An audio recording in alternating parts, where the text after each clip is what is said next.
हाय, तर मी आज बनवत आहे दिडग्याची भाजी आणि दिडगे ते सोलून स्वच्छ धुवून पाण्यामध्ये मी घेतलेले आहेत. त्यामध्येच मी टोमॅटोसुद्धा कापून ठेवलेला आहे पाण्यामध्येच. आणि इथं गॅसवरती एका कढईमध्ये तेल घेऊन त्यामध्ये थोडीशी मोहरी टाकली.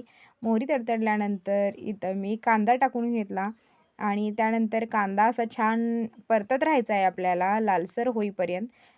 लालसर झाल्यानंतर आपल्याला त्यामध्ये मीठ घालून घ्यायचं आहे.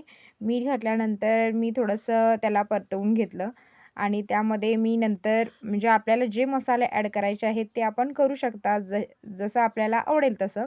तर मी यामध्ये ॲड करत आहे थोडीशी हळद आणि चवीपुरतं तिखट आणि त्यानंतर हे सुद्धा मी मिक्स करून घेतलं आणि त्यानंतर बघा मी यामध्ये ॲड करून घेणार आहे जे मी पाण्यामध्ये धुवून घेतलेले आहेत जे दिडगे आणि टोमॅटो.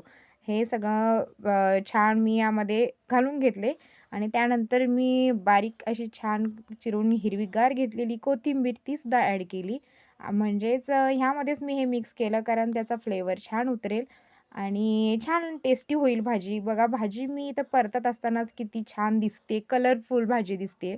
आणि तुमच्याकडे या भाजीला म्हणजे जे आम्ही दिडगे म्हणतो त्यांना तुम्ही काय म्हणता? आणि कशी करता तुम्ही भाजी तेही नक्की सांगा. आणि माझी भाजी आवडते का तुम्हाला नक्की सांगा. ही रेसिपी कशी वाटते ती. तर बघा मी ही परतवून झाल्यानंतर त्यामध्ये गरम पाणी ॲड करत आहे.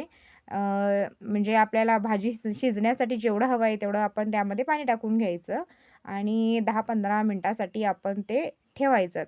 तर मी यावरती प्लेट घालून घेतली आणि 15 मिनिटानंतर बघा इथं आपली भाजी रेडी झाली.